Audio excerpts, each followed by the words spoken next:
Molt bé, anem amb l'explicació d'aquest Trasteros S.A., joc de Brain Picnic, creat per Jorge Tabanera i il·lustrat per ell mateix, un hombre multiusos. I de què va? Doncs si heu vist els programes aquests que es compren trasters a cegues, doncs més o menys una mica va per aquí el que seria la idea. Comencem amb el que seria la preparació. Fiquem l'oficina aquí a una banda, aquí és una zona que et servirà per deixar les piles de descart, i les piles de diferents cartes. Després fiquem la màquina de cafè, amb el cafè al costat, i fiquem 3 clients amateurs. Serien aquests d'aquí, que ara explicarem en què es diferencien dels VIP i com funcionen. Després creem les 4 fileres de trasters, que serien això, 4 fileres de 4 cartes.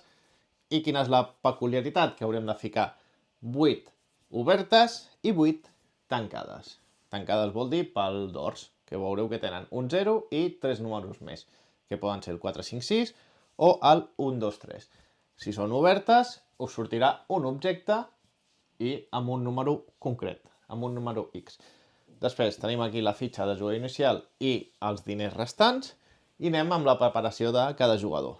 Li donem la carta d'ajuda, li donem els personatges, diguem-ne, els treballadors corresponents. En aquest cas, les partides de 3 jugadors són un de gros i 3 de petits. Seria un sènior, 3 júniors i 3.000 monedes a cadascú. Veureu que amb 2 i 4 jugadors això varia, però bueno, us deixo aquí la taula de què hauríeu de repartir exactament. A més, el que farem és entregar 4 clients VIPs i d'aquests 4 clients agafarem, mirarem i ens quedarem només 2 clients. Quin és l'objectiu del joc? Doncs aconseguir objectes dels trasters i vendre-li als nostres clients, que poden ser, com hem dit abans, amateurs o VIPs. Quina peculiaritat tenen els VIPs? Doncs que aquests paguen millor, però volen uns objectes en concret. Per exemple, amb aquests que tenim aquí, volen objectes del número 1, 2, 3 de color groc, o, per exemple, aquest senyor voldria també objectes 1, 2, 3 grocs o 4, 5, 6 blaus. Si miréssim per aquí, trobaríem que hi ha un, per exemple, de blau, i d'objectes de 1, 2, 3 grocs no en tindríem cap. Aquesta faria més o menys el mateix, però li van els objectes de color verd, que estarien bastant fotuts en aquesta primera ronda. En canvi, aquest d'aquí li interessen els objectes 4, 5, 6 de color vermell i els objectes 1, 2, 3 de color verd. Bueno, tindríem aquí diferents objectes que podrien ser el que espera aquest nostre client. I aquí, doncs, li interessen el 1, 2, 3 blau i el 4, 5, 6 de color verd. Doncs així és com funcionarien. Llavors, si aconseguim aquests objectes, tots han de ser diferents, no li podem vendre, per exemple, 3 cartes de color 4 verd, el mateix d'això, han de ser la col·lecció de cartes diferents, ¿vale? O sigui, si li volem anar a vendre objectes a aquesta senyora, el que necessitarem serà tenir objectes 1, 2, 3 blau, tots diferents entre ells, i el 4, 5, 6, tots diferents entre ells. Si aconseguim vendre-li 3 dels objectes, doncs ens donarà 3.000, si aconseguim vendre-li 4, 5.000, etc etc. Si aconseguim vendre-li els 6 objectes junts, ens donaria 12.000 billetitos, ¿vale? 12.000 punts amb bitllets. Aquests serien el que serien els clients VIPs, mentre que els clients amateurs funcionen una mica diferent. Per exemple, aquest ens accepta, mentre siguin objectes diferents de número, 1, 2, 3, 4, 5, 6, mentre tinguin un número diferent, li és igual al color. Això sí, paguen bastant menys. Per exemple, el VIP ens paga 12.000 per tenir 6 objectes diferents, aquest ens pagaria només 6.000 per 6 objectes diferents. Per exemple, aquests que tenen AAAXX li serveix, per exemple, un objecte d'un número i un objecte d'un altre número. Amb això ja estaria contenta.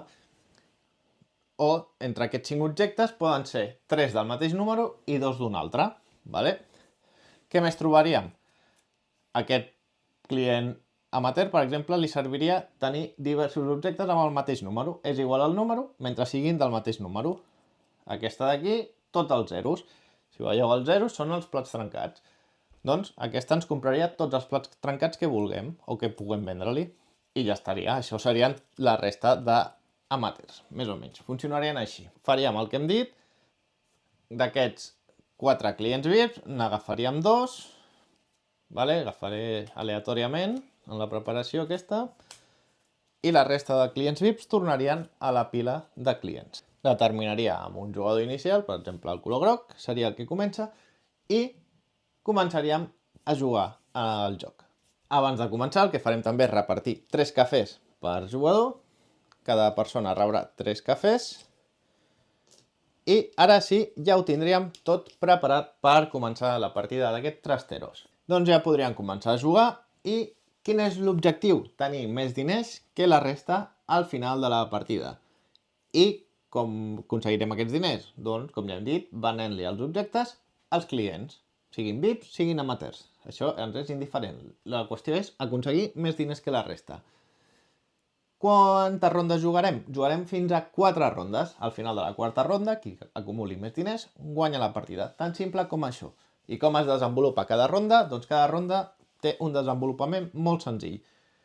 Si us hi fixeu, aquí a la carta d'ajuda teniu a doble cara els 4 passos. Primer pas, col·locar els agents. Segon pas, recuperar els agents. Tercer pas, vendre objectes, que això és opcional. I, per últim pas, fer un manteniment. Fase de manteniment, passem a la següent ronda.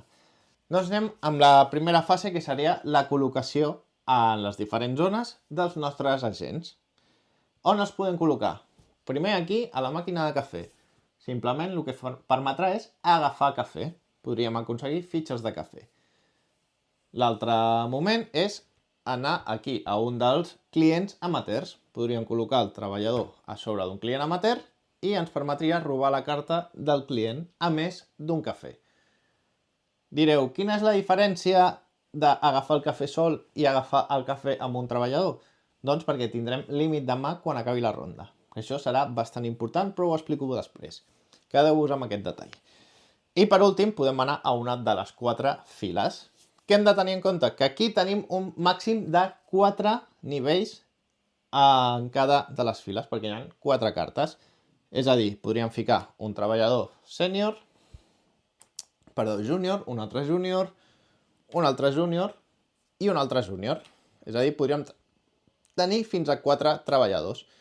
Però, si aquí, per exemple, es col·loqués un treballador sènior, que val doble, doncs aquí ja tindríem ocupat el que serien els 4 punts de treballadors en aquesta fila. D'acord? Això el que ens permetrà, per cada treballador júnior ens permetrà agafar una carta, per cada treballador sènior ens permetria agafar 2 cartes a la següent fase, que ara ho explicarem. Doncs bé, anem a jugar una mica amb les cartes vistes i anem a fer una mini simulació d'una ronda de col·locació de treballadors. Començant pel groc, aviam, que hem dit que li interessaria, per exemple, anar a buscar el color groc, que ara mateix no tindria gaire interès, el color verd tampoc tindria gaire interès, i el color blau potser sí que li interessaria, però potser ser el primer vol dir que quedarà baix, per tant, potser no t'interessa, ja que a la fase de recol·lecció anirem de dalt cap a baix i començarà agafant el que hagi quedat a la part de dalt. Per tant, imaginem que aquest senyor d'aquí diu, doncs se'n va a buscar aquest treballador. Deixa allà la fitxa. Ara li tocaria el color blau. El color blau mira també una mica i diu que decideix assegurar i col·loca una fitxa aquí. El color vermell s'ho mira amb la calma i diu que li va bé anar aquí, amb el seu treballador doble. Aquest ja ho veu una mica perdut, diu, bueno, em ficaré aquí, després aniria d'aquí, al blau, que prefereix agafar un client amateur, aquest d'aquí diu, vinc a tocar els nassos, es fica a sobre de l'altre, llavors li toca aquest, diu, bueno, vaig a buscar-me alguna cosa per aquí baix, aquest decideix que es vol assegurar la fila, aquest diu que es vol ficar a sobre i vol assegurar-se coses de la fila, ara aquest diu que va a tocar els nassos i es col·loca aquí, i per últim aquest es fica aquí per tocar una mica més els nassos, aquest aquí també, i aquest aquí baix. Vale? Una mica així, col·locació aleatòria. Però bueno, cosa que m'he saltat, perquè serveixen els cafès. Els cafès els podeu fer servir en qualsevol moment del vostre torn, sigui a la fase de col·locació o sigui a la fase de recol·lecció, per observar una de les cartes que està boca baix. És a dir, jo pagaria un cafè, em miraria la carta i la tornaria a deixar, sense que la veiessin la resta. Jo, a l'hora de triar on em col·loco a quina fila, tindria aquesta informació pagant un cafè, o ho podria fer un cop em toqués agafar, doncs podria dir, espera, abans d'agafar vaig a mirar què em trobaré abans d'endur-me la carta. Doncs ara ja tindríem col·locats tots els treballadors, aniríem a la segona fase, que és recopilar els agents. No ho he ficat cap aquí, però bueno, aquí tindríem, si és un treballador júnior, agafaríem un cafè i ens enduríem cap a la nostra zona de joc. Si fos un treballador sènior, agafaríem 2 cafès. I el mateix amb aquí. D'esquerra a dreta, amb els treballadors, començaríem. Aquest recupera treballador i un cafè i s'endú el client amateur. Després va el groc, fa treballador i un cafè i el client. I aquí ja no tindríem res més. Aniríem aquí. Començaríem de dalt cap a baix. Comença el jugador blau i agafa les cartes que vulgui. Per exemple, què li interessava? Què havíem dit que li interessava amb aquest? El 1, 2, 3 de color d'això, doncs el rosa segurament l'agafarà directament. I la resta, com que són una mica igual, potser era una mala col·locació, però només anava a tocar els nassos. Doncs jo què sé. Diu, doncs mira, m'agafo una altra de color rosa i se la guarda aquí. I ara li toca el vermell. Com té un treballador sènior, s'ha d'agafar les 2 cartes sí o sí, amb el que tingui. Després anem aquí. Tenim el vermell a dalt amb un treballador júnior. Doncs aquest treballador júnior se l'agafa, s'ho mira i el que veu és que li interessa, per exemple, aquesta, que és un 4 blau, que segur que la podrà vendre. I després aniríem amb aquell d'allà, que veieu que li ha robat el 4 blau, està fumut ara, doncs diu, bueno, doncs m'enduré el que pugui. Un 2 blau i aquesta d'aquí, que és concretament un 0, que li serveix de ben poc. I recupera el seu treballador. Aquesta carta d'aquí es queda perquè ningú l'ha recuperat. Aniríem amb el jugador blau, que li va perfectament aquest 2. Després aniria el groc, que està igual de cardat que abans. Doncs diu, doncs em quedaré el 4, que almenys sé el que hi ha dins. Ara aniria el vermell. Diu, vale, doncs em tocarà agafar-me una d'aquestes. I després li tornaria a tocar el blau, que es queda la que quedava sobrant. Després aniríem aquí amb el vermell, que diu, perfecte, s'agafa una amb el 5, i després li toca aquell d'allà, que diu, bueno, doncs m'agafo una d'aquestes. Vale? Les cartes que han sobrat, doncs aquí es queden. Molt bé, ara passaríem a la fase 3, que és la venda d'objectes. Ordenaríem la nostra mà i miraríem si podem fer alguna combinació, si podem vendre alguna cosa. Per exemple, ara mateix el que podríem fer és, m'interessen els 2 per aquest client VIP, aquest 3 m'interessa per aquest client VIP, i de fet aquest 5 i aquest 6 de moment no m'interessen. Podria guardar-me la mà per una següent ronda i a partir d'allà vendre, o anar a acumular diners. Per exemple, aquest d'aquí necessitaria una carta extra per vendre. Doncs ens interessaria aguantar la mà, en aquest cas. Tindríem 1, 2, 3, 4, 5, 6, 7 cartes. Doncs el blau decidirà aguantar-se la mà, de moment. El vermell, fem-li una ullada al vermell. El vermell ha tingut el 5 i 6, que aniria bé per aquest client VIP. Aquest 1 li aniria bé per aquest client VIP. Aquest per aquí. I aquestes 2 que no li serveixen de gaire. I el mateix, també té 7 cartes. 1, 2, 3, 4, 5, 6, 7. Doncs de moment no vendrem. No puc fer l'exemple, ja que no tenim cartes per vendre. O sí, aviam aquest. Vale, aquí veiem que les cartes no li serveixen per cap dels 2 clients VIPs, però sí que podria acumular 3 cartes i vendre-les amb el client amateur. El 2, el 4 i el 6 les pot vendre a canvi de un bitlletet de 1.000. Vale? Doncs el que faríem és agafar, descartar aquestes cartes i el client amateur també el descartem i el deixem a un costat. Això seria com una fase de venda. Evidentment, a la primera ronda és complicat vendre o fer bons negocis, ¿vale? L'important és intenteu acumular bastantes cartes i vendre pel màxim de valor. Bueno, aquesta seria la tercera fase, seria la fase de venda. I ara aniríem a la fase de preparació de la següent ronda, és a dir, com la fase de manteniment. Què faríem? Primer de tot, cada persona decidirà si vol o no vol agafar client VIP.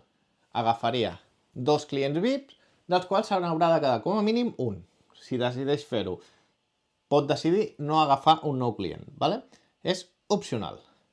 Després comprovarà el límit de la mà. Si té 9 cartes màxim, per cada carta que sobrepassi d'aquestes 9 haurà de pagar 1.000 monedes, o sigui, haurà de pagar un bitllet de 1.000. O sigui, per això és molt important no excedir-vos i no acumular 25.000 cartes a la mà. Com a molt podeu tenir 9 al final d'una ronda. Per tant, potser a vegades és millor malvendre que haver de pagar per mantenir una carta que no us interessa per res. I per últim, el que farem és renovar el mercat de cartes. Els clients amateurs que hagin sobrat se'n van a la pila de descart i destapem 3 de nous.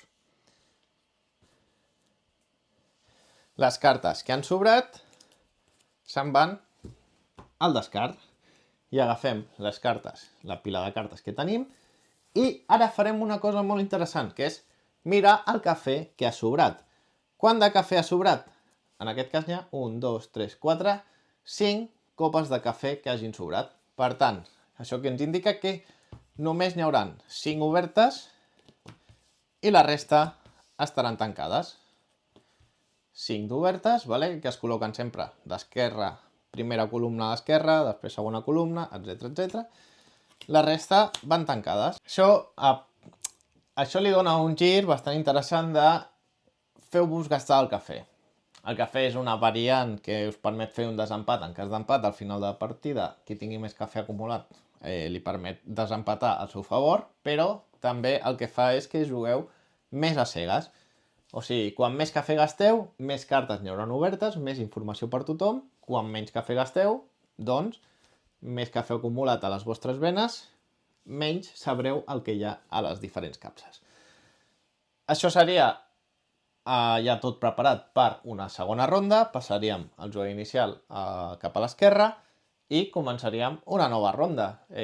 Mateix procediment, així jugaria fins a tenir 4 rondes i qui acumuli més billetitos, més diners al final de les 4 rondes, doncs guanyaria aquest Trasteros. Certament és un joc que és bastant simple de jugar, bastant maco, és un art molt xulo. Ja veieu que la complicació és més que l'estratègia i la interacció amb la resta de jugadors i el saber que quan tu et col·loquis en una zona probablement et trepitjaran. Llavors sempre has d'estar aguantant amb aquest faroleig de vaig a ensenyar les cartes que vull, em fico molt ràpid a la fila i m'asseguro que tindré accés a aquella fila, o pel contrari me la jugo a no poder aconseguir aquella carta.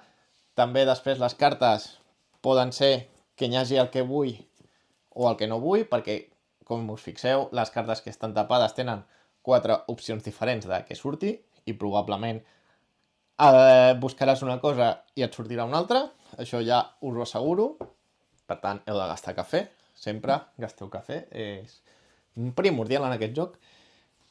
I res, és un joc que m'ha agradat bastant, és molt entretingut de jugar, té aquesta interacció i aquest faroleig, amagar les teves intencions, no fer molt evident el que estàs buscant i el que vols anar a vendre, perquè probablement vindrà un que ni fu ni fa perquè no podrà comprar res més, però pel simple fet d'anar-te a molestar i a putejar-te tu, doncs col·locarà la fitxeta a sobre teu i et robarà la carta que necessites.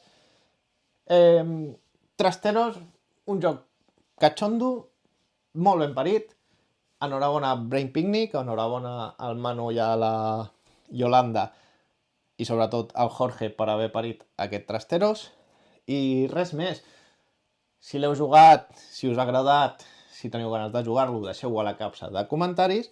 I nosaltres us esperem en un proper tutorial de jocs de taula en català i per enterar-te quan surt és simplement donar-hi al polze, subscriure-te al canal i simplement esperar que publiquem el proper tutorial de jocs de taula en català.